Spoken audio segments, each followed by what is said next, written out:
Ce matin, il s'agit réellement de parler de quoi? De positionnement, parce que chaque jour, on est amené à se positionner, n'est-ce pas?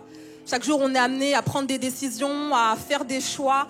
Et en 2023, je vous souhaite, par la grâce de Dieu, de vraiment faire les bons choix. Des choix qui vous propulseront, des choix qui vous accompagneront, en fait, tout simplement, et qui vous aideront à avancer. Alors, je reviens sur David et Goliath, et je vous disais que David a été un exemple pour nous. Pourquoi? Parce qu'il nous arrive tout simplement de faire des demandes à Dieu. D'aspirer au meilleur de Dieu pour nous. Mais j'aimerais vous poser une question ce matin. Est-ce que vous êtes de ceux qui demandaient des choses à Dieu et ensuite restez comme ça sans vous positionner et restez de manière passive en fait vis-à-vis de ces promesses-là, ou est-ce que vous êtes de ceux qui décidez de vous positionner dans le sens de ce que vous avez demandé à Dieu? Est-ce qu'il vous arrive de mettre votre foi en action pour vous caler justement à la fréquence de Dieu, même si vous ne voyez pas encore physiquement les choses que vous avez demandées? Mais ce matin, je veux vous attirer votre attention sur l'importance de vraiment se positionner dans le sens de ce que vous demandez à Dieu, et de ne pas simplement demander des choses au Seigneur et ensuite rester là passivement. Et David a été cet exemple justement. Pourquoi? Parce qu'il s'est positionné face à Goliath. David, qui représentait justement le peuple israélite, s'est positionné face aux Philistins.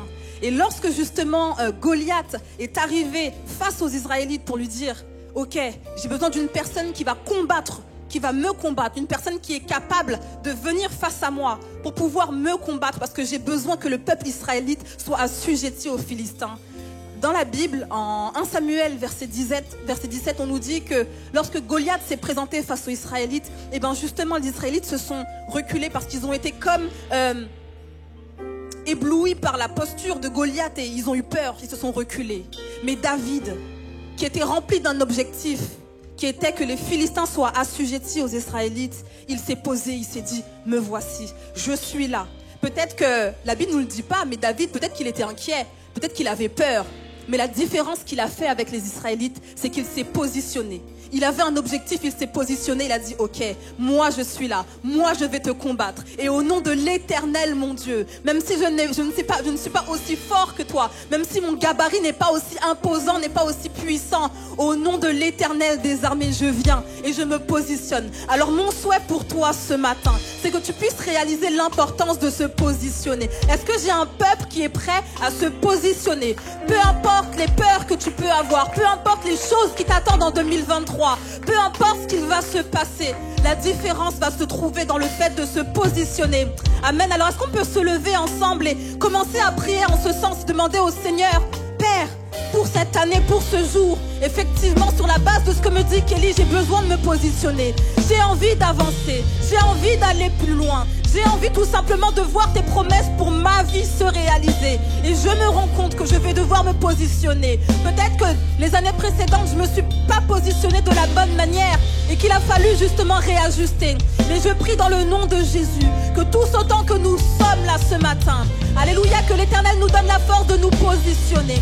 Continuez à prier ça en ce sens, à prendre ne serait-ce qu'une minute pour dire au Seigneur à quel point vous avez besoin d'être positionné, à quel point vous avez besoin qu'il vous aide dans votre réajustement, peut-être dans votre positionnement. Peut-être qu'actuellement votre positionnement n'est pas le bon, mais ce matin, alléluia, il s'agit de se positionner par la grâce de l'Éternel. Il s'agit de prendre les décisions qu'il faut pour pouvoir avancer. Et par nos propres forces, Seigneur, on ne va pas pouvoir y arriver, mais parce que nous sommes en toi, parce que nous t'avons confié nos vies, Seigneur, nous savons que tu vas nous aider à nous positionner là où nous devons être tout simplement. Alors est-ce qu'on peut déjà faire monter des acclamations à l'Éternel pour ce qu'il va nous dire, pour la manière dont il va nous conduire? Alléluia, parce qu'on réalise que sans lui on ne peut rien. Alors recevez tout ce que vous devez recevoir ce matin dans le nom de Jésus. Amen. Alléluia. Alléluia. Ce matin on va être amené à être positionné pour Christ, pour Dieu, mais on va aussi se positionner premièrement dans notre louange. Alors je vais t'inviter à faire un truc. Tu vas simplement, là où tu es, fermer tes yeux et dire Seigneur, ce matin je mets tout de côté. Mes distractions, mes problèmes, mes mauvaises habitudes. Et je veux orienter mon cœur vers toi. Ce matin, je suis là pour toi. Amen. Amen. Alors on va le chanter ensemble et on va louer le Seigneur. On est d'accord avec ça? Je compte sur vous. Je ne vais pas louer le Seigneur tout seul. On va louer le Seigneur tous ensemble et on va élever son nom. Alléluia. Ce chant il dit que on ne va pas bouger, Père, sans que tu ne te révèles. Et on va chanter oh. Oh, oh, oh, oh, oh, oh. C'est très simple. Il dit, nous sommes là pour toi, que ton esprit s'ouvre, alors que nos louanges s'élèvent vers toi. La gloire te revient pour l'éternité, entends notre adoration rien que pour toi. Nous sommes là pour toi. On va dire, nous dansons, nous chantons, nous t'adorons.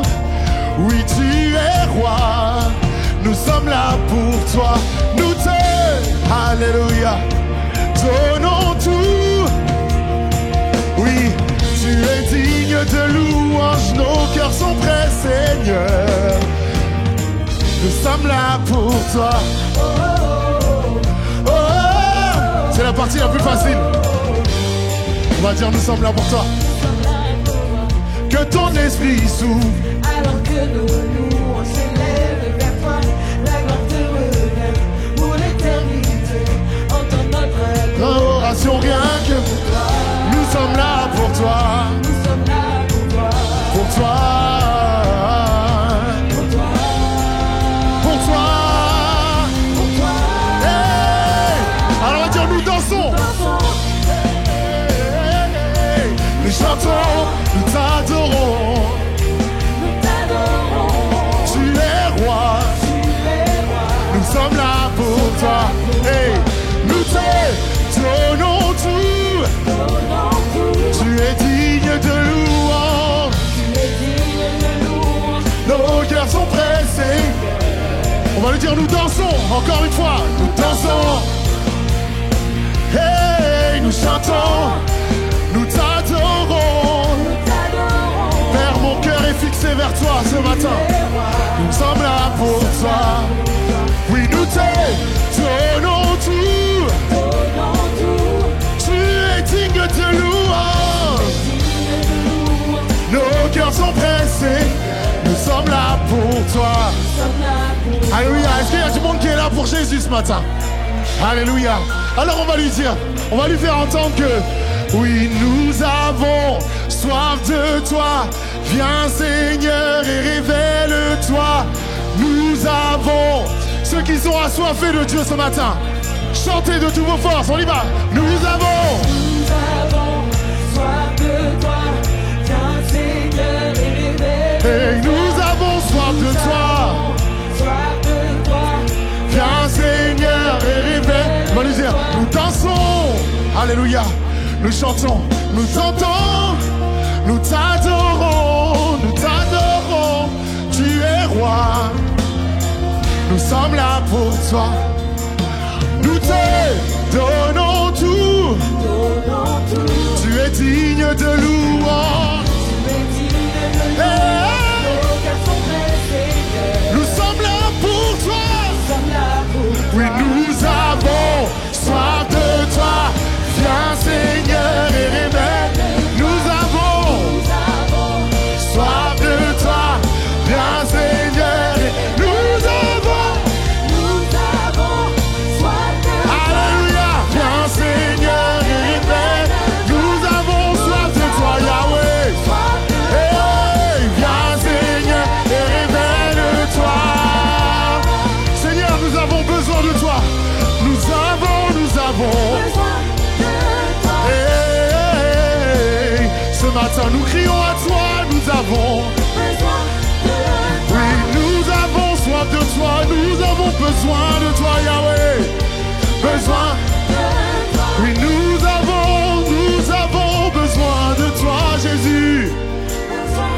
Dernière fois, nous avons Hey.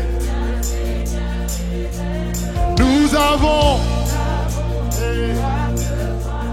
Viens Seigneur. Dernière fois, nous avons soif de toi. Viens Seigneur. Oui, nous avons soif de toi. Viens. Alors, ce matin, on va venir simplement offrir notre louange, offrir notre adoration au grand maître. Et on va chanter cela ensemble. Offrons au Seigneur reconnaissance. Son amour dure à jamais. Car il est bon, il est au-dessus de tout. Son amour dure à jamais. Alors qu'est-ce qu'on fait? Chantons. Dis à ton voisin, chantons. On va dire offrons au Seigneur. Son amour dure à jamais. Car il est bon. Il est au-dessus. Son amour. Alors encore une fois, l'autre voisin, tu lui dis, allez, chantons. Chantons pour Dieu. Chantons. Encore une fois, tu lui dis, louons ce matin. Louons. Louons. Louons. À jamais Dieu. À jamais Dieu est grand. À jamais Dieu est avec nous. À jamais, à jamais, à jamais Dieu. À jamais Dieu est grand. À jamais Dieu est avec. Oui, à jamais. On va lui dire, du lever du soleil jusqu'à son coucher. Son amour dure à jamais. Oui, il nous donne une vie nouvelle. Son amour dure à jamais. Chantons, chantons. On va reprendre d'une main puissante. D'une main puissante. Son amour Dure à jamais. eh, oui, il nous donne une vie nouvelle. Son amour dure. Alors, encore une fois, un troisième voisin, je dis chantons, chantons le Seigneur. Oui, louons le Seigneur. Oui, louons le Seigneur. On va s'écrire à jamais Dieu est fidèle. À jamais Dieu. À jamais Dieu est avec nous. À jamais. À jamais. À jamais Dieu. À jamais Dieu est grand. À jamais Dieu est avec nous. À jamais. À jamais. On vous entend. Du lever du soleil jusqu'à son couchant. On écrit. L'amour dure à jamais. Alléluia. Par la grâce de Dieu, nous persévérons. Son amour dure à jamais. Oui, chantons. Chantons. On va reprendre. Du lever du soleil. Soleil jusqu'à son coucher. Hey. L'amour dure à jamais. Oui, par la grâce de Dieu, nous persévérons. Son amour dure à jamais. Alors ensemble, chantons, chantons. Chantons. Chantons. Alléluia. À jamais Dieu. À jamais Dieu est fort. À jamais Dieu est avec nous. À jamais. À jamais. À jamais Dieu. Oui, à jamais Dieu est grand. À jamais Dieu est avec. À jamais. Est-ce que je peux vous entendre chanter ça ensemble? Oui, à jamais Dieu. À jamais. Alléluia, ton peuple t'adore ce matin. Et alléluia, tu déclares ça en début d'année. Crois que tu vas le vivre dans tout le long de l'année. Dieu est fidèle, il ne change pas. Dieu est grand, il ne change pas. À jamais, il sera avec toi. Dieu est avec, à jamais, à jamais, à jamais. Alléluia. Est-ce qu'on n'est pas dans la joie de célébrer le Seigneur ce matin? Est-ce qu'on peut faire du bruit pour le roi des rois? Alléluia. Les murs doivent trembler parce que nous proclamons tout tous ensemble réunis, nous proclamons à quel point Dieu est grand. Alléluia. Alléluia. Ce matin, on veut lui offrir notre adoration. Et c'est ce qu'on va lui chanter simplement. On vient simplement se présenter devant le Père, courber devant lui et lui dire à quel point nous voulons le louer et l'adorer.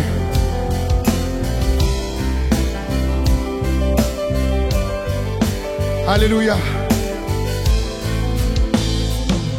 On chante ensemble, nous nous courbons, levons les mains. Nous nous courbons, levons les mains, tournons les yeux vers toi, Seigneur. Nous confessons la vérité, ce qu'il nous faut se trouve en toi. Alors Père, reçois ce matin, reçois notre adoration. Ton peuple te loue, ton peuple t'adore.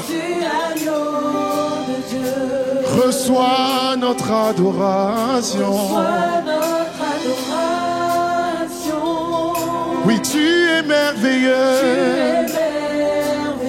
Alors on va simplement lui dire encore une fois, nous nous courbons, levons les mains, tournons les yeux. Positionne son cœur dans la louange ce matin. Alléluia. Ne te laisse pas distraire. Va vers ce que le Seigneur veut te dire. Ce qu'il nous faut. Alléluia. Alors Père, reçois notre adoration. Notre adoration. Jésus. Oh, reçois notre adoration. Oui, tu es merveilleux. On va lui dire, nous choisissons de tout laisser. Nous choisissons de tout laisser. Tournons les yeux vers ce grand prix. Père, je veux m'aligner à ce que tu veux dans ma vie. Je veux me positionner pour recevoir de toi. On va redire ça encore. On va redire ça encore. Nous choisissons de tout laisser. Tournons les yeux vers ce grand prix. Tournons les yeux. Est-ce qu'on peut réaliser ces paroles? C'est un engagement qu'on prend. On se positionne devant le Seigneur. Dieu en Christ, nos cœurs t'appartiennent. Prends nos vies. Oui, Père, reçois notre adoration. Jésus, agneau de Dieu, reçois notre adoration. Alléluia. Oui, tu es merveilleux. Encore une fois, reçois notre adoration. Jésus, agneau de Dieu, reçois notre adoration. Tu es merveilleux. Alléluia. On va dire alors, tout est racheté. T'acclame, l'univers entier proclame, toute la création se lève pour exalter ton nom. Entraîné par le chant des anges, rassemblés devant ton trône, des enfants dans les bras, oui du Père, nous chantons tes louanges. On va rechanter ça ensemble. Tout est racheté, t'acclame, l'univers entier pour toute la création. Nous sommes ta création et nous nous levons ce matin pour exalter ton nom. Et entraînés par le chant. Petits et grands, louons Dieu. Ton trône, des enfants dans les bras. Nous chantons tes louanges. On va lui dire, reçois notre adoration. Hey, Jésus, agneau de Dieu. Est-ce que le peuple de Dieu peut s'écrier? Reçois notre adoration. Oui, tu es merveilleux. Oh Père, reçois notre adoration. Jésus, agneau de Dieu.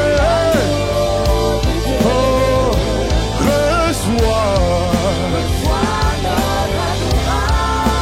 Tu es merveilleux. Tu es merveilleux. Moi j'aime beaucoup ce pont. Ces paroles qui disent: tout est racheté, proclame l'univers entier, toute la création.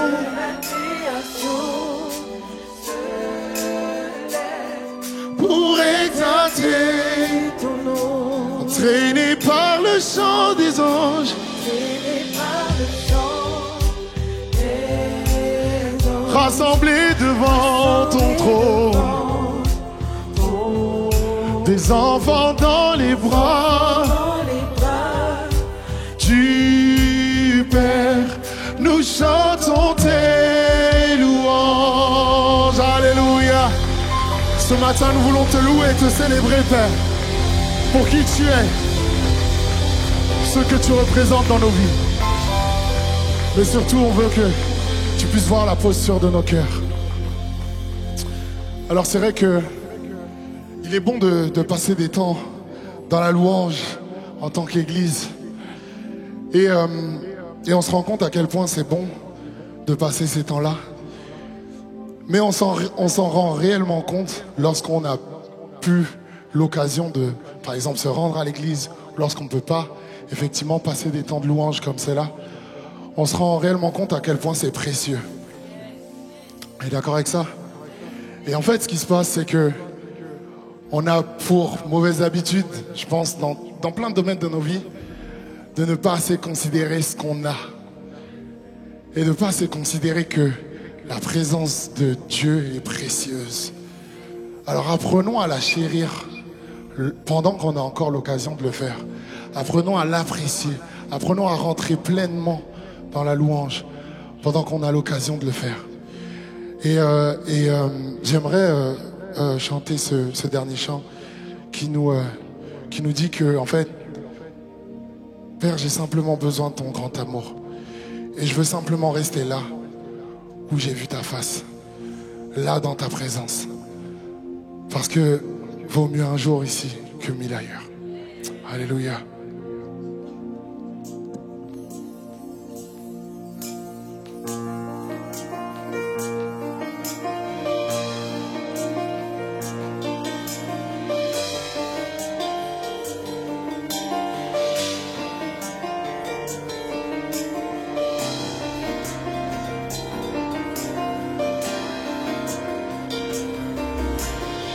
Alors si tu connais pas le chant, c'est pas grave, mais considère ces paroles. Oui, j'ai tellement besoin. Oui, j'ai tellement besoin de ton immense amour. J'en ai tellement besoin. Je resterai là. Oui, je resterai là. Là où j'ai vu ta face. Oui, je resterai là. Je veux rester tout près de toi. Je veux rester près de ton cœur. Rien n'égale ton amour. Rien n'égale ton amour. Alors on va dire, j'ai tellement besoin. J'ai tellement besoin. Considère ces paroles pour ta vie. Aujourd'hui, Dieu voit ton cœur. Tellement besoin De ton immense amour. de ton immense Alléluia. amour. J'en ai tellement besoin. J'en ai tellement besoin. Alors ce matin, Père, je décide de rester auprès de toi. Je resterai là. Oui, je resterai là. Je resterai là. Là où j'ai vu ta face. Là où j'ai vu ta face. Oui, je resterai là. Je resterai là. On va lui dire, je veux rester tout près de toi. Je veux rester près de ton cœur. Je veux rester tout près. De toi. Alléluia. Je veux rester. Je veux rester près de ton cœur. Alléluia. Rien n'égale ton amour. De ton amour. Rien n'égale ton amour. Égale ton amour. On va redire ça. Je veux rester tout près de toi. Je veux rester tout près de toi. Je veux rester près de ton cœur. Je veux rester près de ton cœur. Rien n'égale ton amour. Égale ton amour. Oui, rien n'égale ton amour. On va simplement déclarer à quel point il est saint. On va lui dire, oui, saint, tu es saint. Oui, saint, tu es saint. Saint, tu es saint. Jésus, je t'aime. Jésus, je t'aime. Encore une fois, saint.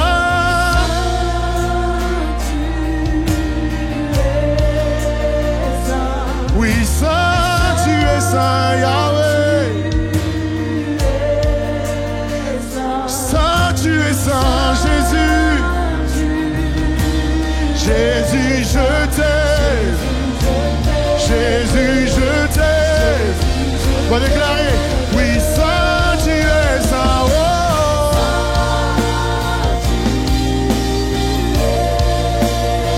Oui, Père, tu es saint. Trois fois saint. Tu es saint, Jésus.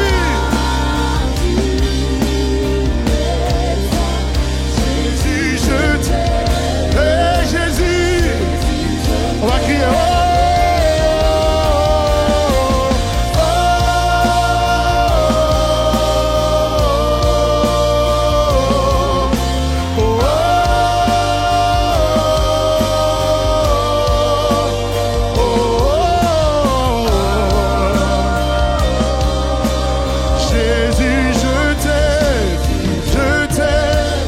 Alléluia.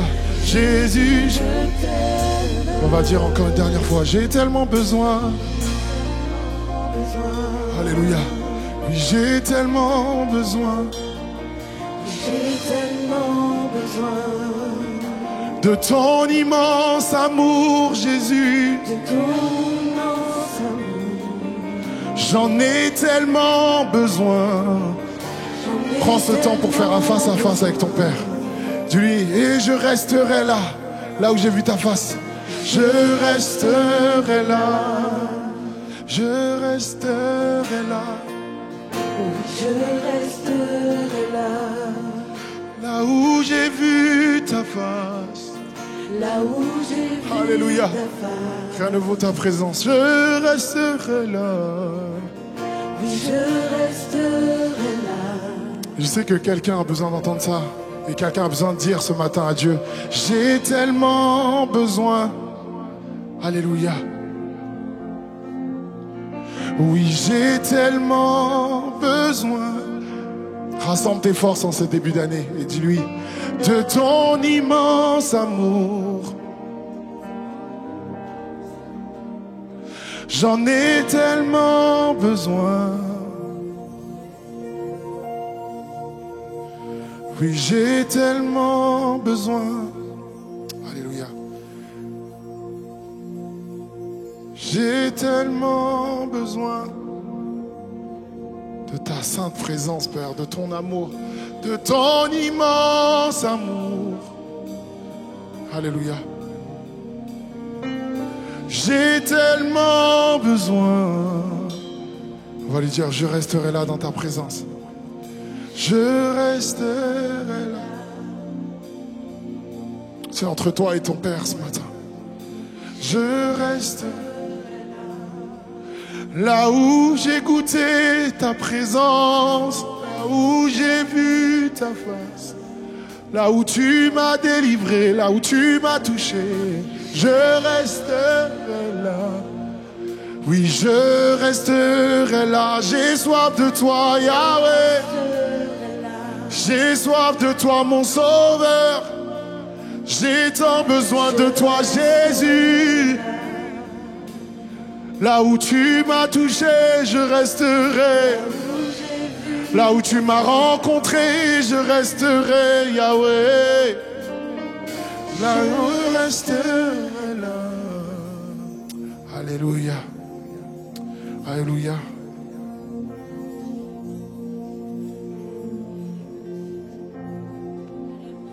Alléluia. Ça, tu es saint, papa, tu es 3 fois saint.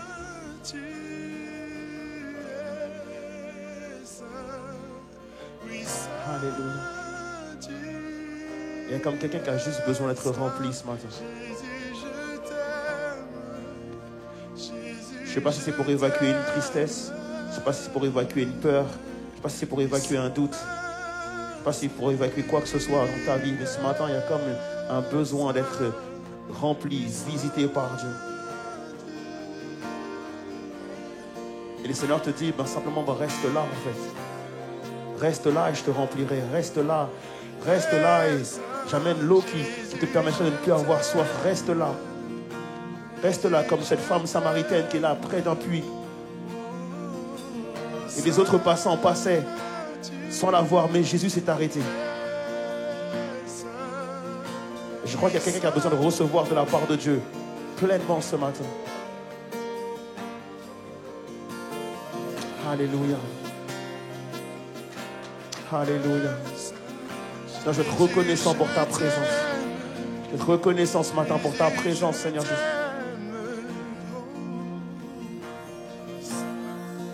Est-ce que pendant 10 secondes, les amis, d'un même cœur et d'une même voix, on puisse dire tous merci à Dieu, simplement pour sa présence. Alléluia. Merci Jésus. Merci. Juste dire merci Seigneur, simplement pour ta présence. Pour qui tu es. Pour ta présence, Seigneur Jésus, qui est dans ce lieu, Père. Qui me permet de comprendre que je n'ai besoin de rien d'autre que ta présence, Seigneur Dieu. Que ta présence est le ciel pour moi, Seigneur Jésus. Seigneur, je veux te dire merci pour ta présence, Seigneur Dieu. Je veux te dire merci pour la plénitude de ta présence. Seigneur, là où nous sommes 2 ou 3 unis, assemblés en ton nom, tu es là pour bénir. Et tu es là pour sanctifier. Tu es là, Seigneur Jésus, pour apporter la joie. Tu es là pour apporter la paix. Tu es là pour apporter la guérison et la restauration. Seigneur, je veux te dire merci simplement pour ta présence. Alléluia.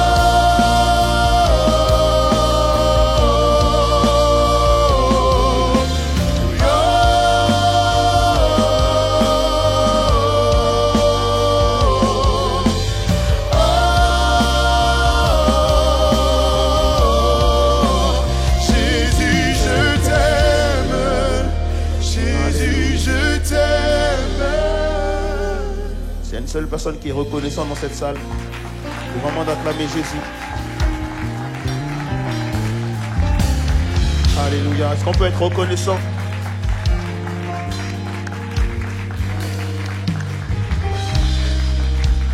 Alléluia. Merci Seigneur.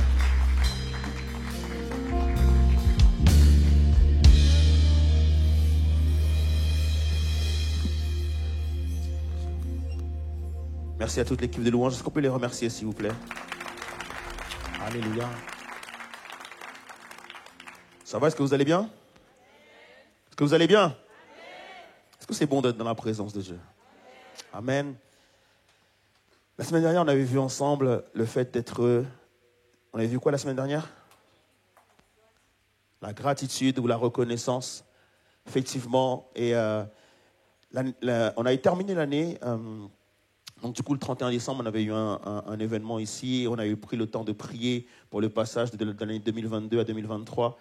Et on avait relevé 3 mots, en fait, pendant ce temps de prière. C'était le mot donc, gratitude ou reconnaissance. Et on avait relevé le mot aussi positionnement. Et on avait relevé le mot, donc du coup, proclamation. Et je crois qu'il y a une suite logique dans ces 3 mots, parce qu'on commence par la reconnaissance, ensuite, effectivement, on prend le temps de se positionner, et ensuite, on prend le temps de proclamer. Est-ce qu'on est d'accord avec ça ou pas ce matin? Est-ce qu'il y a une personne dans ce lieu qui veut se positionner pour 2023, cette année, pour vivre la gloire de Dieu, pas de temps en temps, mais à chaque jour, qui veulent vivre la gloire de Dieu quotidiennement dans leur vie, voir la main de Dieu, et surtout pour être conduits par Dieu quotidiennement? Est-ce qu'il y a des personnes qui souhaitent être perdues cette année, ou des personnes qui veulent vraiment avoir une direction de Dieu pour chaque jour de leur vie? Est-ce qu'on est d'accord avec ça ou pas? Et donc l'idée ce matin, c'est de pouvoir se positionner véritablement pour vivre ce que Dieu a prévu pour chacun d'entre vous pour cette année. Est-ce qu'on est prêt pour le positionnement? Ah non, ils ne sont pas prêts, ils ne sont pas positionnés d'ailleurs. Est-ce qu'on est prêt, oui ou non, pour le positionnement? Ok, alors dis à ton voisin, positionne-toi pour 2023.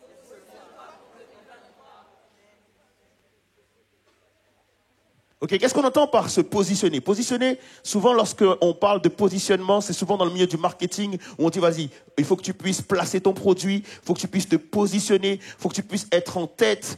Souvent il y a ce verset aussi qui est répété, soit la tête et pas la queue, etc. Et donc du coup, effectivement, lorsqu'on parle de positionnement, souvent c'est en termes de comparaison.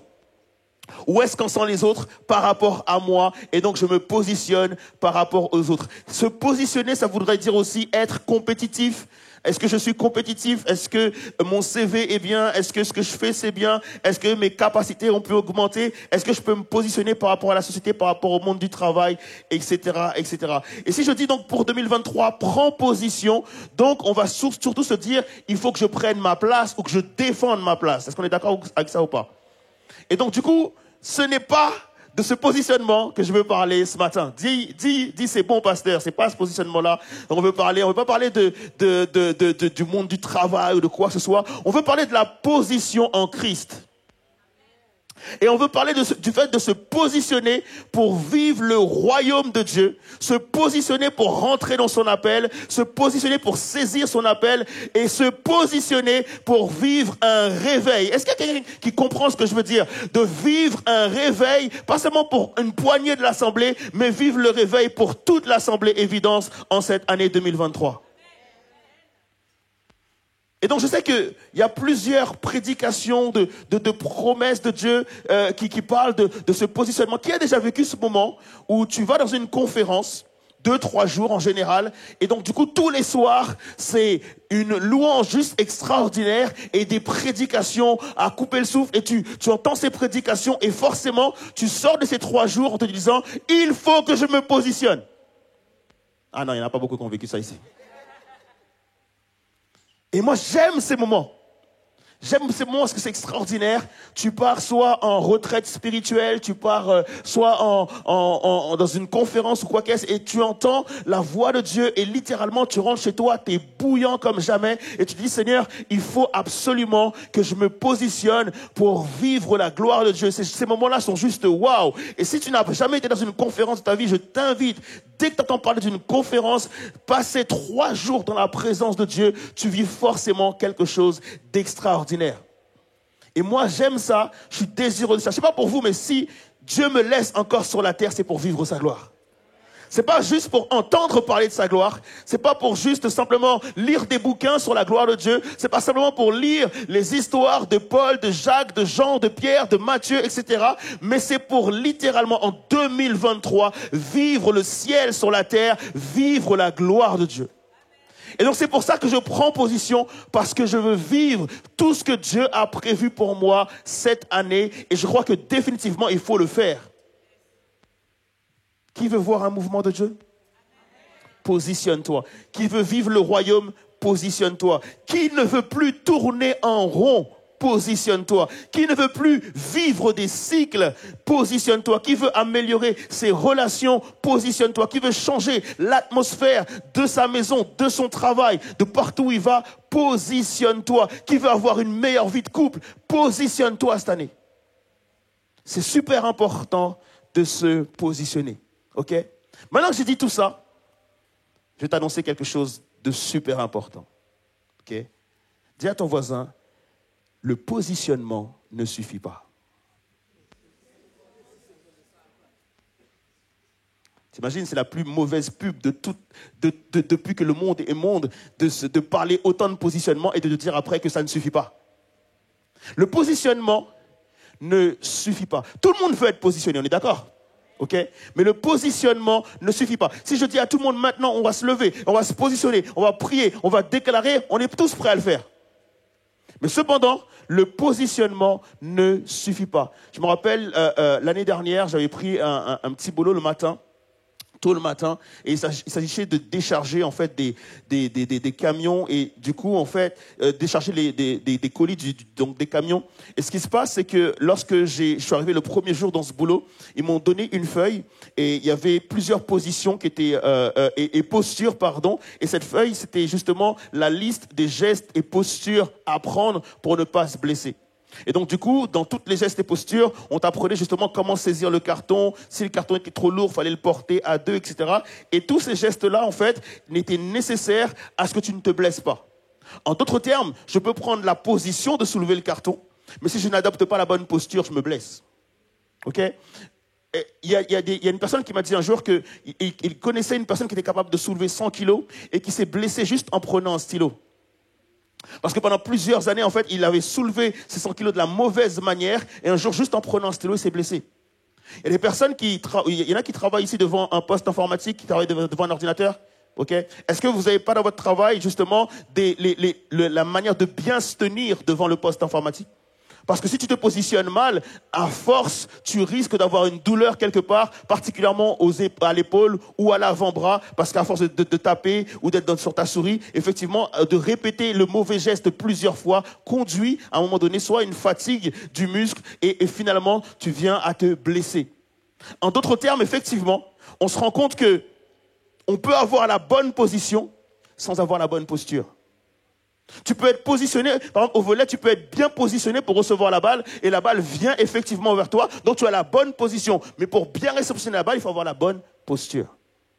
Et donc avoir la bonne position ne suffit pas, il faut avoir la bonne posture. En Éphésiens 6, il nous est parlé du combat spirituel, de nous dire qu'en tant que croyants, nous sommes vainqueurs en Christ et donc nous devons garder notre position de vainqueurs en Christ. Il y a une liste d'armes, une armure en fait dont il est question dans ce livre d'Éphésiens 6 qui nous parle justement du fait d'avoir cette armure pour pouvoir nous défendre. Mais on est d'accord que tout soldat qui porte une armure pour la première fois et qui ne sait pas porter l'armure est beaucoup plus un inconvénient qu'un avantage.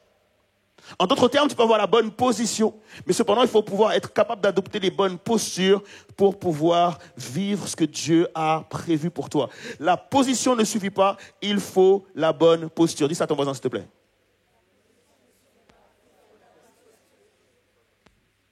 Occuper la bonne position sans la bonne posture ne sert à rien. Lorsque tu regardes dans les films de guerre à l'ancienne, lorsque les Romains se battaient contre d'autres peuples, les Romains avaient une tactique particulière, c'était de pouvoir faire une technique où ils réunissaient en fait tous les boucliers et l'avant-garde était protégée par les boucliers. Mais on est d'accord que si effectivement on est tous dans la bonne position pour pouvoir défendre notre territoire, mais sauf qu'il y en a un peut-être qu'il n'a pas la bonne posture, il est à ce moment-là un maillon faible et que si l'ennemi fonce sur nous, mais effectivement le maillon faible va créer une brèche. Et donc, il peut être dans la bonne position, mais ne pas forcément adopter la bonne posture. On va lire ensemble Luc 18, versets 9 à 14, parce qu'il nous faut absolument adopter les bonnes postures pour être bien positionnés. Amen. Luc 18, verset 9, 14 nous dit, « Il dit encore cette parabole en vue de certaines personnes se persuadant qu'elles étaient justes. » Est-ce que je peux paraphraser? En fait, il dit cette parabole en vue par rapport à certaines personnes se persuadant qu'elles étaient dans la bonne position et ne faisant aucun cas des autres. En d'autres termes, Jésus, en fait, annonce cette parabole pour vous dire qu'il y a des personnes qui pensent être dans la bonne position alors qu'elles ne le sont pas. Et donc ceux qui pensent être dans la bonne position, il ne faut aucun cas des autres, parce que vraiment pour eux la position, c'est de garder sa position et de se comparer par rapport aux autres, de dire moi je suis dans la bonne position et pas toi. Et c'est exactement ce que fait la première personne. 2 hommes montèrent au temple pour prier. Ils sont tous les deux dans la bonne position. L'un était pharisien et l'autre publicain. Le pharisien debout priait ainsi en lui-même. Ô Dieu, je te rends grâce de ce que je ne suis pas comme le reste des hommes qui sont ravisseurs, injustes, adultères ou même comme ce publicain. Je jeûne 2 fois la semaine, je donne la dîme de tous mes revenus. Et donc du coup, il est en train de dire, Seigneur, ça c'est sa position et il est en train d'énumérer les postures qu'il prend. Et ensuite, il y a le publicain qui dit, le publicain se tenant à distance n'osait même pas lever les yeux au ciel, mais il se frappait la poitrine en disant, ô Dieu, sois apaisé envers moi qui suis un pécheur. Et Jésus dit, je vous le dis, celui-ci descendit dans sa maison justifié plutôt que l'autre, car quiconque s'élève sera abaissé et celui qui s'abaisse sera élevé. Ce n'est pas une question de position, c'est une question de quelle posture tu prends. Et ce matin, j'ai envie de te donner 9 postures à prendre pour être dans la bonne position. Si tu as un calepin, si tu as une feuille blanche, si tu as un téléphone, si tu as quoi que ce soit pour noter, c'est le temps de noter. Dis à ton voisin, il faut que tu notes, il faut que tu notes, il faut que tu notes, il faut que tu notes. C'est pour ton année, c'est pour 2023. Il faut que tu notes les 9 postures que tu dois prendre pour être dans la bonne position cette année. Amen. La première posture, c'est une posture qu'on n'aime pas. Est-ce que tu lis avec moi? Attendre.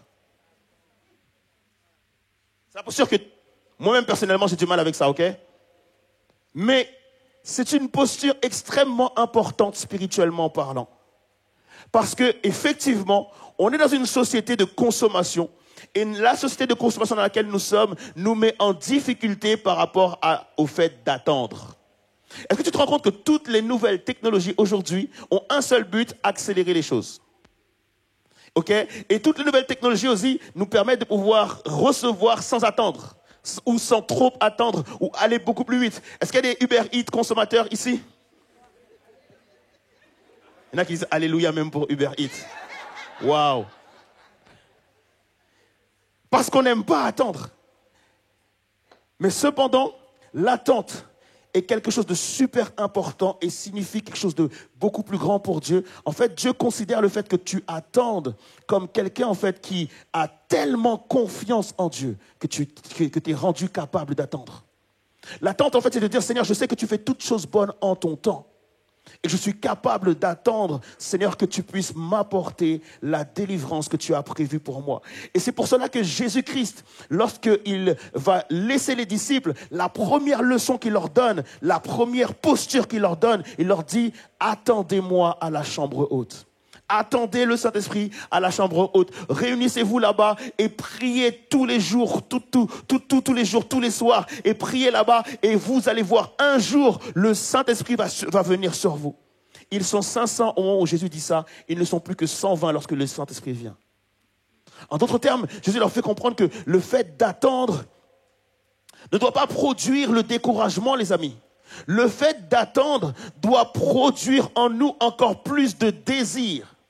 Tu sais, quand tu vas manger quelque chose, tu sais que ça va être bon et que tu attends, ça ne produit pas le découragement. Est-ce que quand tu sais que ça va être bon, tu te dis, vas-y, moi je ne vais pas attendre, je vais partir? Non. En fait, plus tu attends et plus tu as de l'appétit, plus tu as envie de le manger. Et quelque part, c'est la même chose pour Dieu. En fait, plus tu attends, plus ça doit produire en toi du désir. Et c'est Pierre qui dit effectivement, si vous avez goûté que le Seigneur est bon, eh ben, approchez-vous de lui. Attendre, c'est faire de la place pour Dieu. Est-ce qu'il existe chez toi un lieu, un endroit où tu peux t'attendre à Dieu? Est-ce que tu as chez toi un endroit qui est réservé pour ta relation avec Dieu?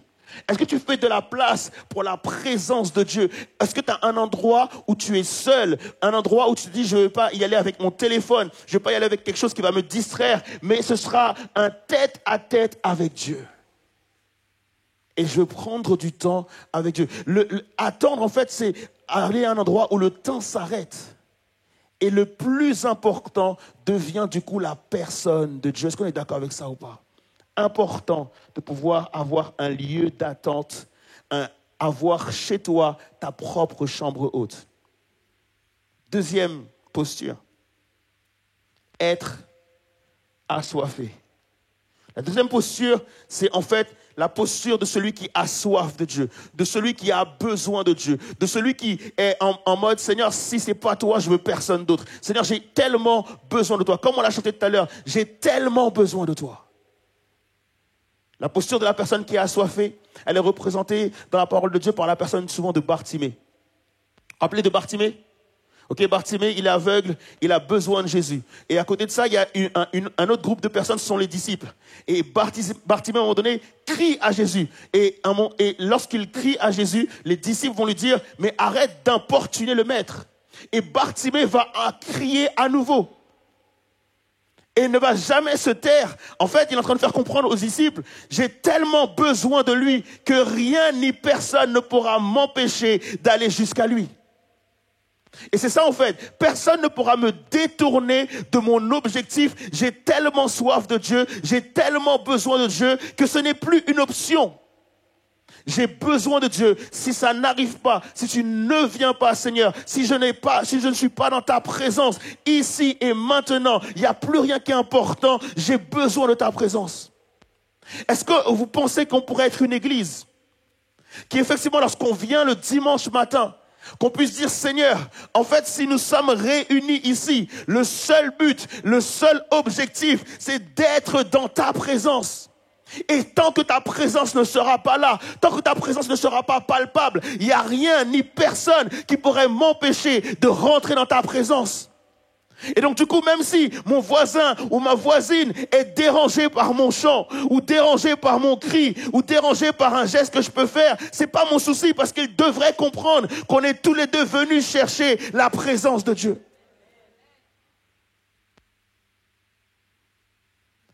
Être assoiffé, c'est de dire, Seigneur, il n'y a plus rien d'autre qui est important que ta présence.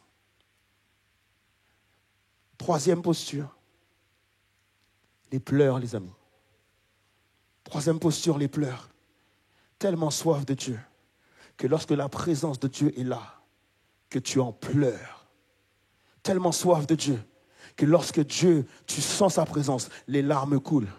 Parce que tu te dis à un moment donné, Seigneur, je suis tellement indigne de ta présence que lorsqu'elle est là, Seigneur, les larmes coulent. Parce que je ne peux plus faire, Seigneur, de ta présence quelque chose de banal. Je ne peux plus faire, Seigneur, de ta présence quelque chose de commun. Je ne peux plus faire, Seigneur, de ta présence quelque chose qui ne compterait pas pour moi. Mais ta présence compte tellement pour moi que lorsqu'elle est là, Seigneur Dieu, j'en pleure. Quelqu'un a dit une fois, tu peux avoir ta délivrance ou ta dignité, à toi de choisir. Lorsque tu as tellement besoin de Jésus, lorsque tu as tellement besoin qu'il te visite, lorsque tu as tellement besoin, tu en oublies ta dignité. Et c'est ce qui est arrivé à Jacob. Vous vous rappelez de Jacob? Jacob qui à un moment donné, il a tellement besoin d'une bénédiction de la part de Dieu. Et il dira à l'ange, je ne te laisserai pas partir tant que tu ne m'auras pas béni. Et c'est ce que tu lis normalement en Genèse 32. Et lorsque tu lis l'histoire de Jacob dans Genèse 32, effectivement, tu vois qu'il se bat avec l'ange. Et tu te dis qu'il finit par obtenir sa victoire parce qu'il a été résilient, parce qu'il a été courageux, parce qu'il s'est battu avec l'ange. Et il n'a pas laissé l'ange partir. Et donc, tu peux avoir tendance à croire que c'est uniquement au travers de la lutte qu'il a pu effectivement recevoir sa bénédiction. Et tu peux te dire, du coup, Seigneur, c'est en luttant avec toi. Seigneur, c'est en tenant ferme. Seigneur, c'est ne pas me décourager. C'est comme ça que je reçois ma bénédiction. Mais lorsque tu lis Osée 12, est-ce qu'on peut lire ensemble Osée 12, le verset 4, qui nous relate un peu de cette histoire? Osée, lui, va dire, il lutta avec l'ange et effectivement, il fut vainqueur. Mais aussi, il pleura et il lui adressa des supplications. Jacob l'avait trouvé à Bethel et c'est là que Dieu nous a parlé.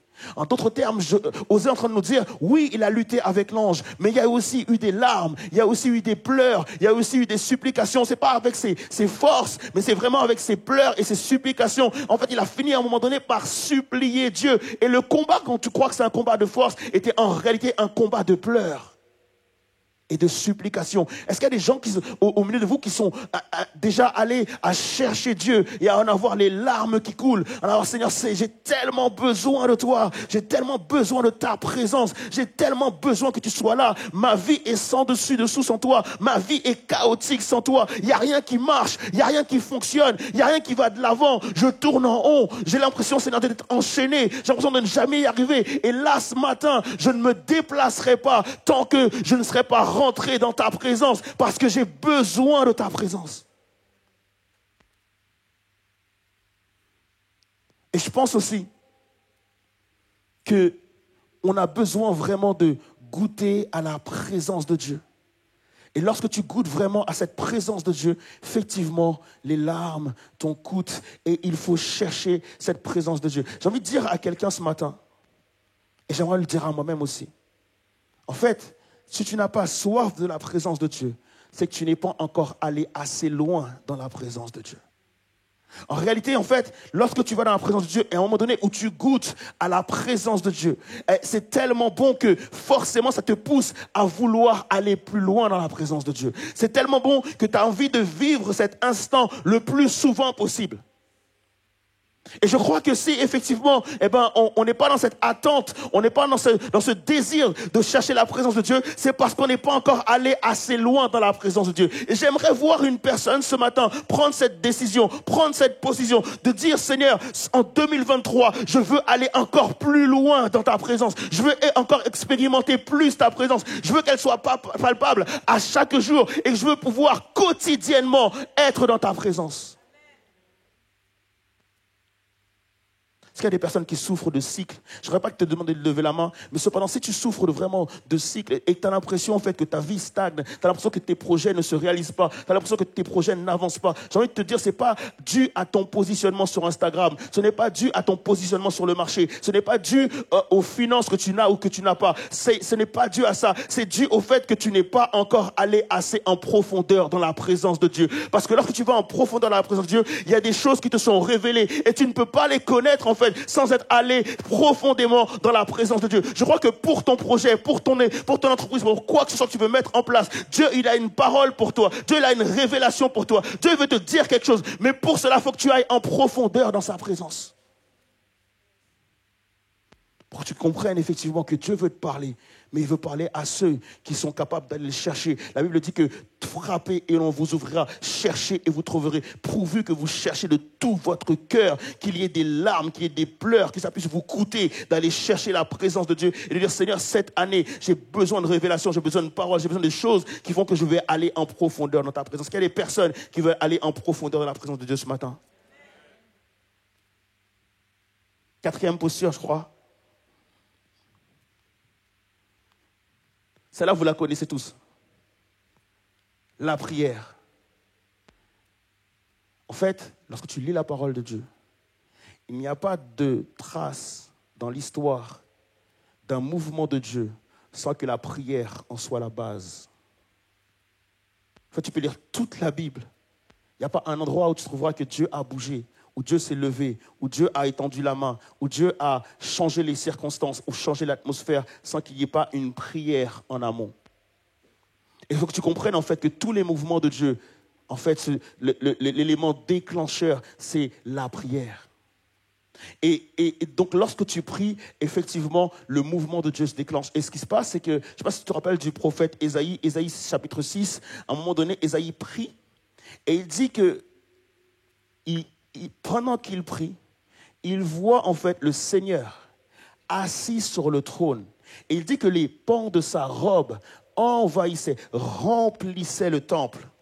Et les amis, pour moi, pour 2023, il faut absolument qu'à chaque dimanche matin, lorsque nous venons ici et que nous prions, on puisse voir Dieu assis sur le trône et voir les pans de sa robe remplir le temple. Ici, c'est pas un lieu de variété. Ici, c'est pas un lieu où tu viens chanter pour chanter. Ici, c'est pas un lieu où tu viens prier pour prier. Ici, c'est un lieu où tu viens rencontrer la personne de Dieu, la personne la plus importante pour toi. Et donc, du coup, lorsqu'on parle de l'assemblée des saints, on dit que lorsque 2 ou 3 sont unis, assemblés en son nom, il est là pour bénir et pour sanctifier. Il faut que nous puissions être déterminés pour dire, Seigneur, il faut que lorsque nous venons ici à chaque dimanche, que nous puissions voir Dieu assis sur le trône. On n'est pas là pour voir le voisin ou la voisine. C'est des personnes super sympas. On est content d'être venus au culte avec eux. Mais ce que l'on veut voir d'abord, c'est la gloire de Dieu se manifester ici. Est-ce qu'on est d'accord avec ça ou pas? Lorsque je parle de gloire de Dieu, je parle d'aveugles qui voient. Je parle de boiteux qui marchent. Je parle de personnes qui viennent fatiguées et malades et qui se lèvent guéries. En fait, il faut que nous puissions comprendre quel type de peuple nous sommes. Et c'est ça le positionnement. Nous sommes des enfants de Dieu.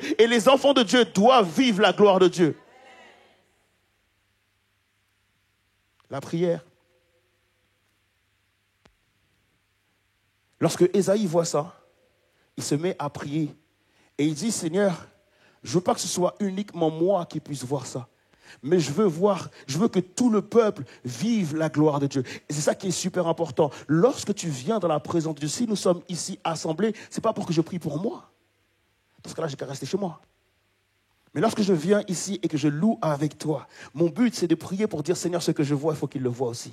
Seigneur, ce que j'expérimente, il faut qu'il l'expérimente aussi. Seigneur, si je vois ta gloire, il faut que nous puissions tous voir ta gloire. Seigneur, je ne suis pas plus grand ni plus petit. En fait, on est tous à la même enseigne. Et c'est toi qui es grand au-dessus de nous. S'il y en a un qui voit la gloire de Dieu, nous devrions tous voir la gloire de Dieu. Parce qu'on est en train de tous prier les uns pour les autres. Et c'est juste extraordinaire de savoir que pendant que je prie pour toi, tu pries pour moi. Et je ne le fais pas uniquement le dimanche. Je le fais aussi quotidiennement. Et dans mon quotidien, j'ai des temps de prière. Et je prie pour toi. Dis à ton voisin, je dépends de toi.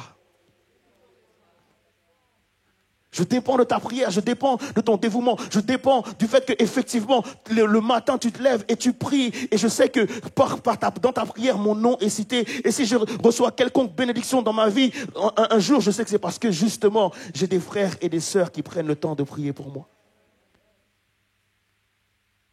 Prochaine posture, la louange. Dis à ton voisin, la louange, c'est pas que chanter, frère. La louange, ce n'est pas que chanter, en fait.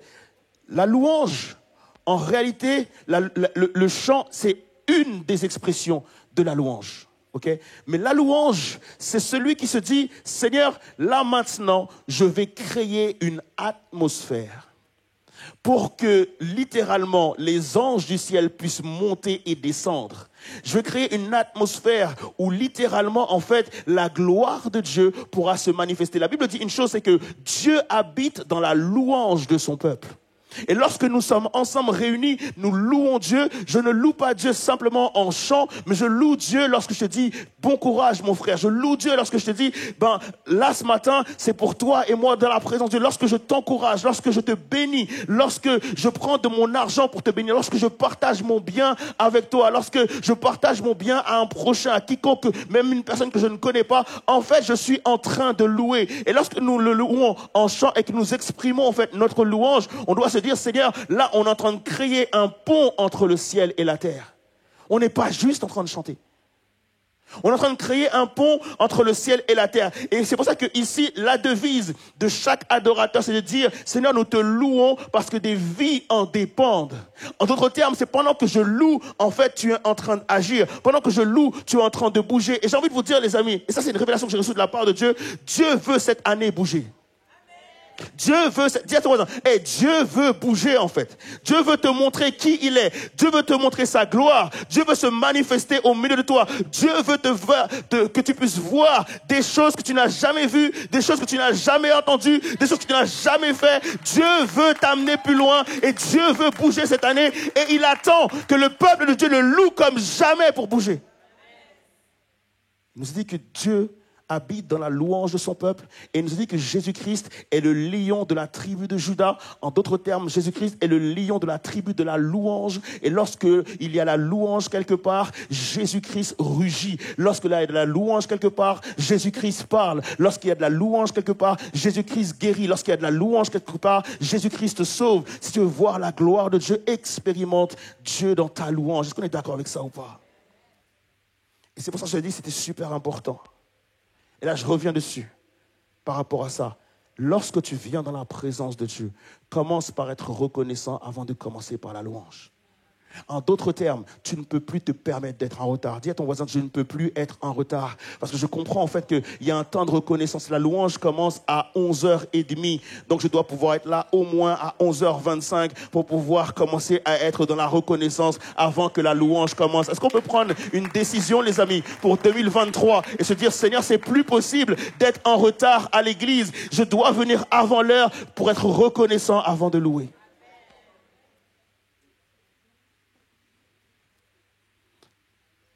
Est-ce qu'à l'accueil, on a pu relever les noms, la tête de tous ceux...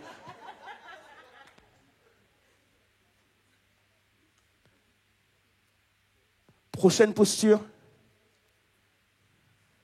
OK. Les actes, les actions intentionnelles. Les amis, chercher Dieu, ce n'est pas quelque chose d'aléatoire. On est d'accord ou pas? Ce n'est pas quelque chose qui est dû au hasard. Mais c'est quelque chose qui est dû à un acte intentionnel. Rappelez de l'histoire de la femme qui était en perte de sang. En fait, elle s'est levée un matin. Et elle a su que Jésus passait dans un lieu. Elle s'est dit, il faut que j'aille toucher le pan de sa robe. En d'autres termes, il faut que j'ai l'intention de le toucher. J'ai un acte intentionnel de pouvoir toucher Jésus-Christ.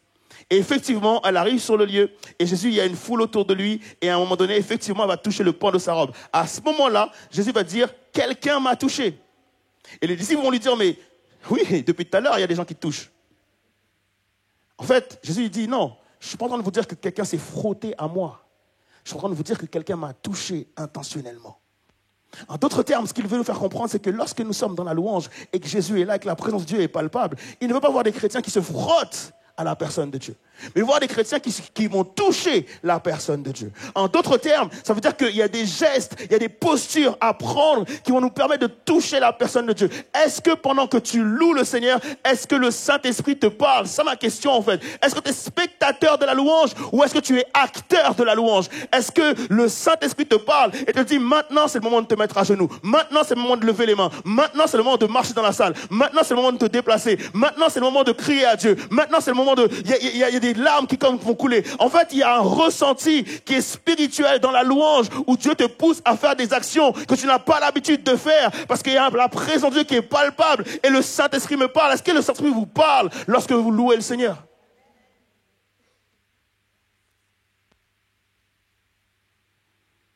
Parce que Dieu veut pouvoir dire ce matin et chaque dimanche matin que quelqu'un l'a touché de manière intentionnelle. On est d'accord avec ça ou pas? Prochaine posture. La foi. Il y en a qui me diront, mais Abed, la foi. Bien sûr, on a tous la foi. Bien sûr, vous avez tous la foi. Et je crois que, à partir du moment où tu dis, Seigneur, je crois que tu es venu sur la terre. Je crois que tu as vécu parmi nous.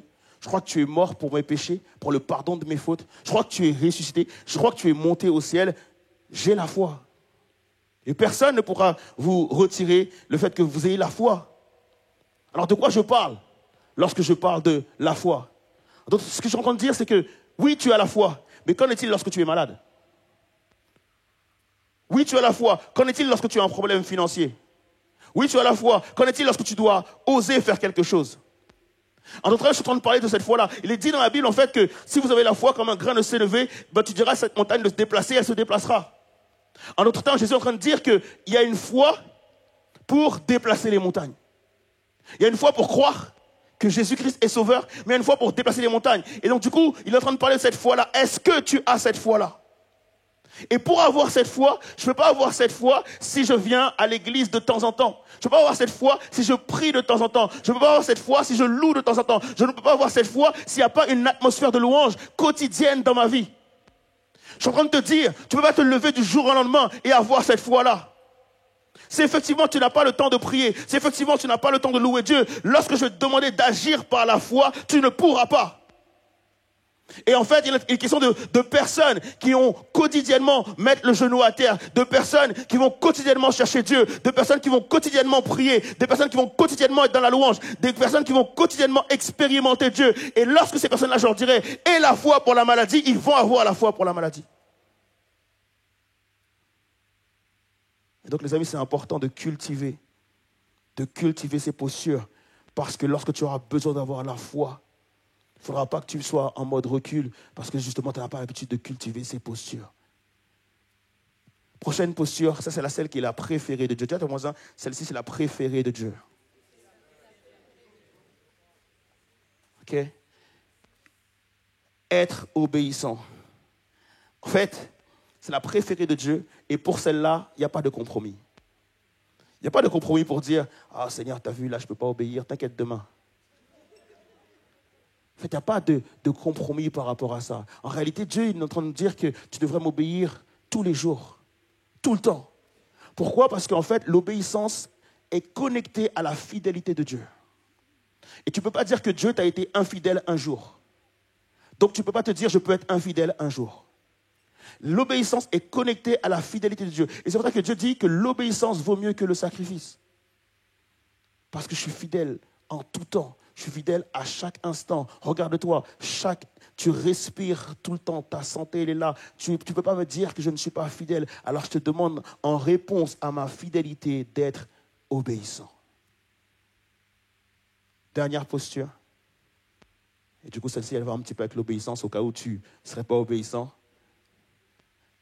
C'est la repentance. Vous savez, souvent, cette posture, elle est prise dans le mauvais sens. Parce que on a du mal à demander pardon. Oui ou non? Il y a beaucoup de menteurs parmi nous. On a du mal à demander pardon. Et pourquoi? Parce qu'en fait, on a tendance à croire que demander pardon, c'est se rabaisser.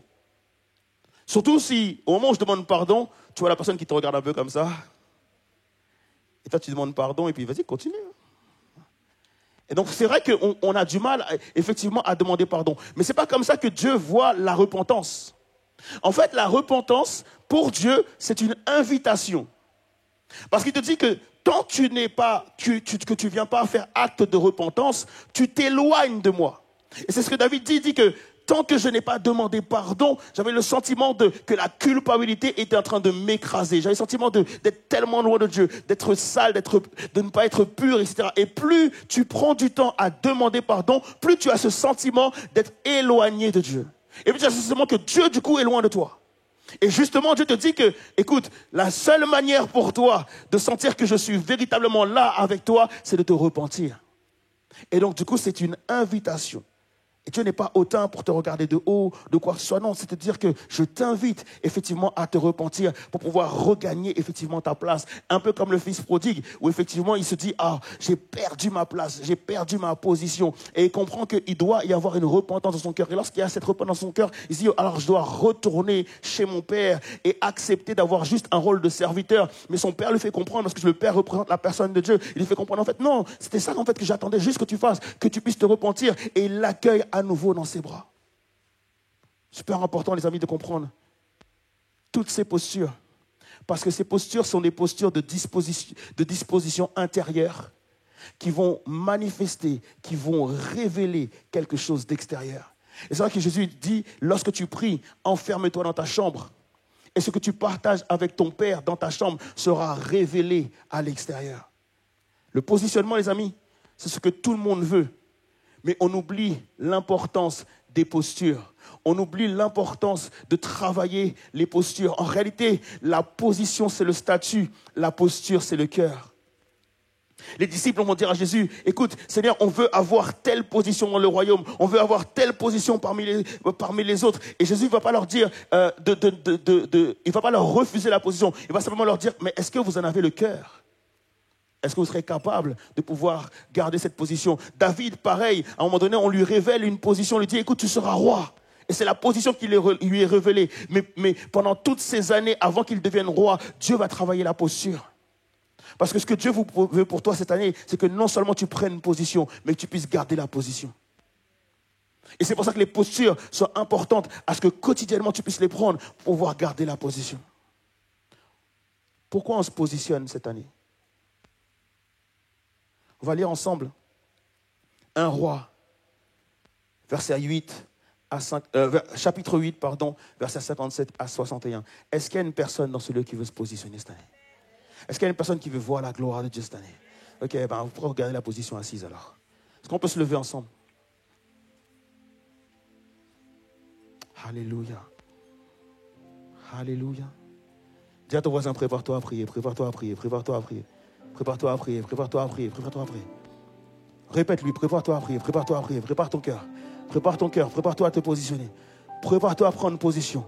Prépare-toi à prendre position parce que ton année en dépend. Les jours de cette année en dépendent. Ton année en dépend. Prépare-toi à prier parce que c'en est fini des cycles. C'en est fini de l'abandon. C'en est fini de commencer, de ne pas finir. C'en est fini, Seigneur, de faire des choses qui n'ont pas de sens dans ma vie. C'en est fini de ne pas avoir de direction. C'en est fini. Seigneur, je me prépare à prier. Je prépare mon cœur. Je prends position. Et on va lire ensemble, les amis. Un roi, chapitre 8, verset 57 à 61 nous dit que l'Éternel, notre Dieu, soit avec nous, comme il a été avec nos ancêtres. Qu'il ne nous abandonne jamais et qu'il ne nous délaisse pas. Mais qu'il incline nos cœurs, qu'il nous permette du coup de prendre les postures. Qu'il incline nos cœurs vers lui pour que nous marchions dans les voies qu'il a prescrites pour nous, en obéissant à ses commandements, ses ordonnances et ses lois qu'il a données à nos ancêtres. Puisse l'Éternel, notre Dieu, prendre en considération jour et nuit toutes les prières de supplication que je viens de lui présenter et de défendre jour après jour la cause de son serviteur et de son peuple Israël. Ainsi, alléluia, tous les peuples de toute la terre reconnaîtront que c'est l'Éternel qui est Dieu et qu'il n'y en a pas d'autre. Et quant à vous, que votre cœur soit attaché sans réserve à l'Éternel notre Dieu, pour que vous viviez d'une manière conforme à ses lois et que vous obéissiez à ses commandements, comme c'est le cas aujourd'hui. Comme c'est le cas aujourd'hui. Et en réalité, en fait, cette prière de Salomon, je n'ai pris que la fin de la prière, parce que la prière, elle est trop longue. Mais il dit, en fait, Seigneur, je veux que tu puisses répondre à tout ce que j'ai demandé dans ma prière. Et voilà ce que Salomon en fait a demandé dans sa prière. C'est le jour de la dédicace du temple.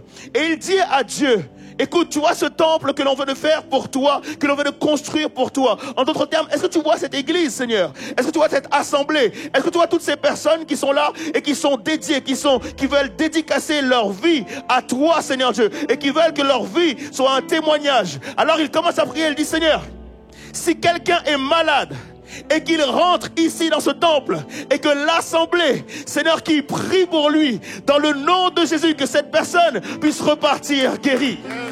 Et après il continue et il dit, Seigneur, je prie que si une personne se sent oppressée et qu'il a besoin d'une délivrance, s'il entre et qu'il met un seul pied dans ce lieu et que le peuple prie pour lui dans le nom de Jésus, il repartira en étant délivré. Continue. Et il dit, Seigneur, je prie que si une personne qui se sent, Seigneur Dieu, blessée et qui rentre dans ce lieu, peu importe la blessure, peu importe le nombre d'années de cette blessure, mais nous prions ensemble pour que cette personne puisse trouver en toi la restauration, Seigneur Jésus. Et continue à prier, dit, Seigneur, s'il y a des personnes qui sont enchaînées, nous prions, Père, tous ensemble, que si la personne met un pied dans ce lieu, que dans le nom de Jésus, nous puissions entendre les bruits des chaînes tomber. Alléluia.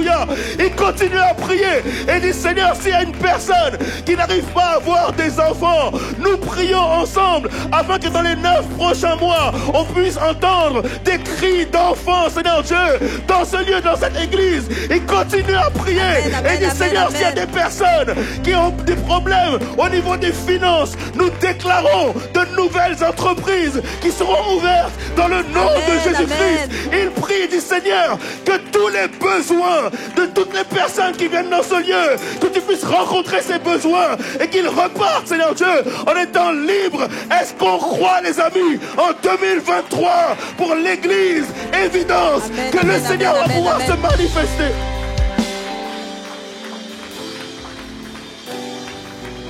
Seigneur, je veux croire que tu es capable de te manifester. Parce que, Seigneur, tu vois toutes ces personnes qui sont disposées, qui sont assoiffées. Est-ce qu'il y a une personne qui est disposée ce matin? Amen, amen. Alléluia. Disposée, assoiffée, pour que l'onction de Dieu tombe sur toi. Je ne prie pas que pour moi, mais maintenant je prie pour toi. Est-ce que tu veux prier pour ton voisin et dire, Seigneur, que ton onction tombe maintenant, Seigneur Jésus, sur lui. Que ton onction tombe sur elle. Alléluia. Est-ce qu'on peut lever les mains vers les cieux et dire, Seigneur, que ton onction tombe. Que ton onction tombe. Que ton onction tombe. Assoiffé, que ton onction descende sur moi. Je suis disposé, assoiffé, que ton onction descende sur moi. Alléluia. C'est pas une affaire d'argent, c'est pas une affaire de capacité. Là, c'est une affaire d'onction. C'est juste une onction dont tu as besoin. Juste une onction dont tu as besoin. Maintenant. Et prends la posture que tu veux. Mets-toi à genoux s'il le faut. Lève les mains s'il le faut. Mais crie à Dieu. Crie à Dieu maintenant. Crie à Dieu maintenant. Seigneur, je ne quitterai pas ce lieu si je n'ai pas reçu ton onction. Je reçois ton esprit, je reçois ton onction, que ton onction descende sur moi, que ton onction descende sur moi, que ton onction Alléluia. Seigneur, c'est ici et maintenant. Une onction de ta présence, une onction palpable de ta présence, Jésus. Alléluia. Je reçois ton esprit. Alléluia. Je reçois ton amour.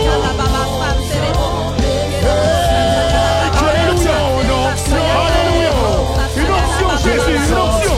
Une onction, Seigneur Dieu. On te prie de visiter maintenant ton peuple, de visiter maintenant ton église, de visiter ton assemblée, Seigneur Dieu. Seigneur, tu remplis. Alléluia. Aux quatre coins, le Seigneur, tu remplis maintenant, tu remplis, Jésus. Seigneur, tu remplis. Assoiffé, que ton onction descende sur moi. Que ton onction descende sur moi. Alléluia. Que ton onction ne t'arrête pas. Alléluia, continue de prier. Ton descend sur moi.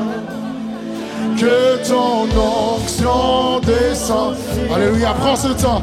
Que ton onction, ta présence est la paix. Ton esprit est dans ce lieu. Alléluia. Oui, que ton onction, que ton onction descende sur moi, Yahweh. Alléluia, sur moi, et que ton onction descende. Oui, sur moi,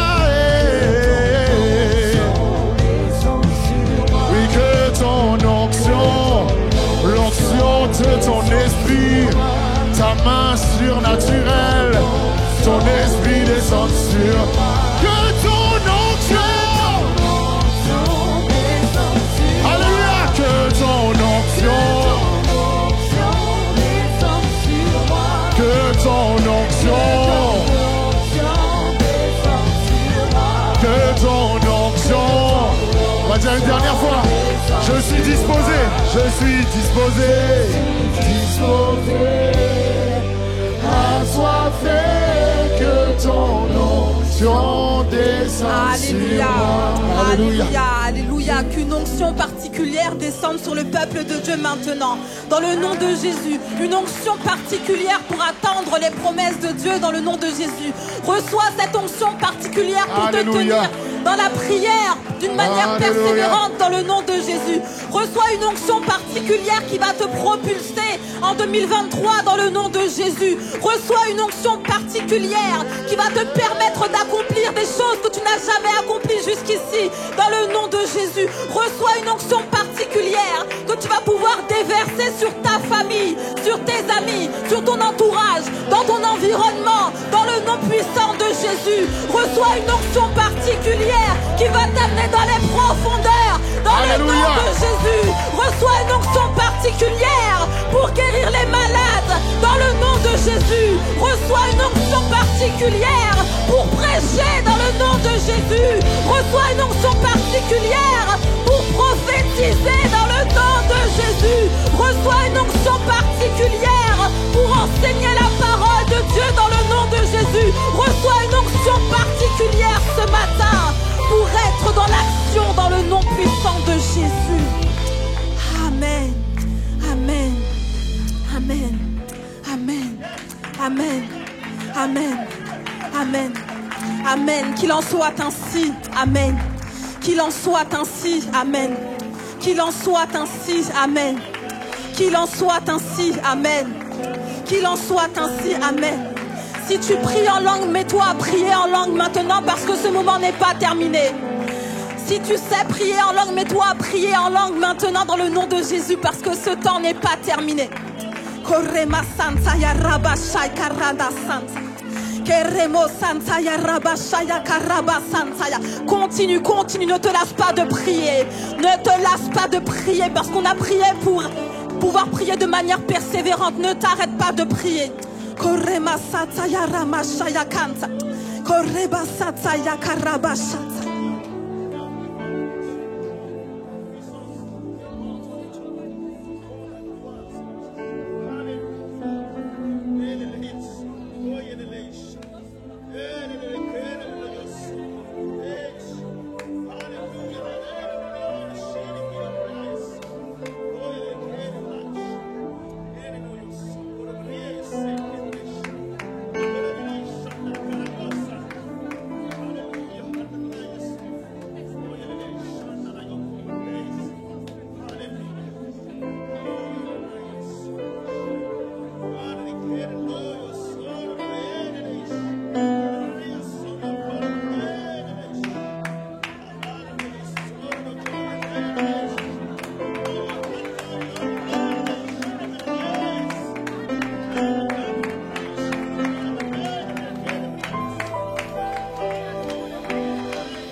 Merci Seigneur parce que tu agis puissamment dans la vie de ton peuple. Merci parce qu'il y a des choses qui se passent concrètement dans cette atmosphère dans le nom de Jésus.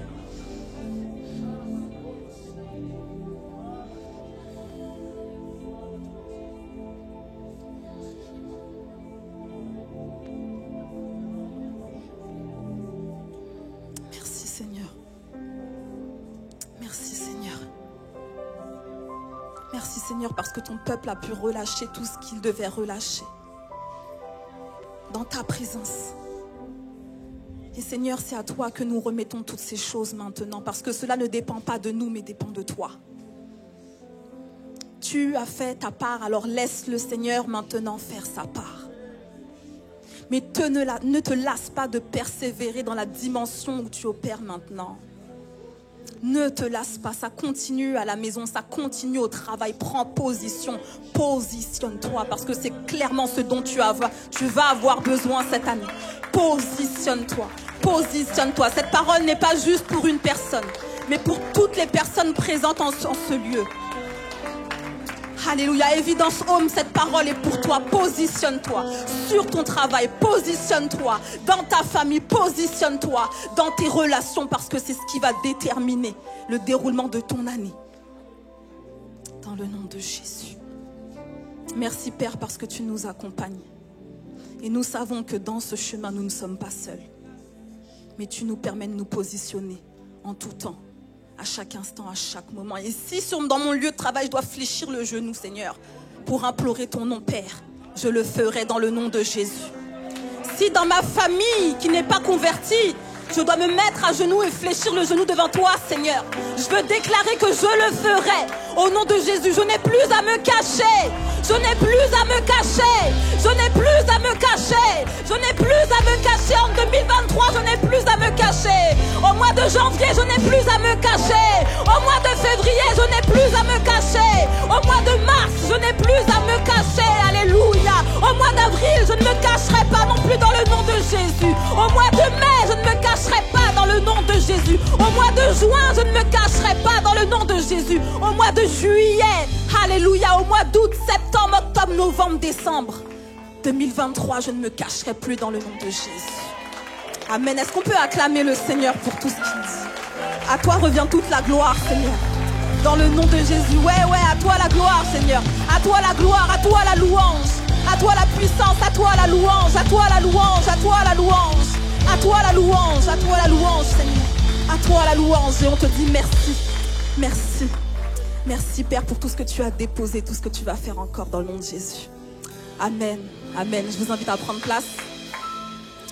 Évidence Home, ça va être pour nous le moment de nous quitter. Merci d'avoir été avec nous et on vous dit à dimanche prochain. Amen.